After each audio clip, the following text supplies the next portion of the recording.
4 xhur ilu 23 persuna temmew b'suċċess programm ta' riabilitazzjoni mid-droga ma' Caritas Malta, fosthom Kit Caruana. Il-vjaġġ biex wasal sawn ma kienx faċli. Taqbad tixrob, fimt, mbagħad eżempju dak jieħu ekstasi tanħu waħda. Qed tifhimni u inti jogħġbok ix-xogħol, tibda kull weekend, allura x'jiġrilek inti, moħħok ma jiżviluppax. Qed tifhimni allura kull oġġett li jinqala għalek, dak ma nistax naffaċċja di, morħu droga. Tad-dar għexu fil-biża'. Konna nieħdu qasam li nisimgħu l-bibbi, ħajinfetaħ ngħidu ġie. U meta ma kienx jiġi konna nibżgħu li ħajġemplunna li sabuh mejt ġimkien.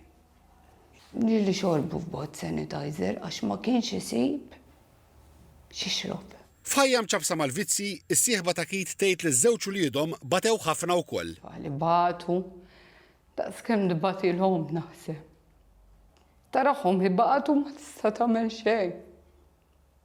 Jibsab. Minħabba droga u l-alkohol Kit spiċċa l-isptar, l-ITU, għamel xahar u nofs intubat. Kelli l-fwit maħmuġ, fjammazzjoni kbira fil-frixa, kollox hu, trombożi 2. Għastajna nemnu meta qalulna li ħajqum, kien dik il-ġimgħa tal-miliet. Kit beda programm ma' Caritas Malta illum huwa klin u liedu ferħu bl-aħbar. Nħobbok ħafna u ħafna u nixtieq li tmur tajjeb ħafna ħafna fil-graduation. Nħobbok ħafna u thank you ta' kollox li tagħmel magħna. Il-familja hija grata ħafna għal dak li Kit irċieva mingħand il-Caritas.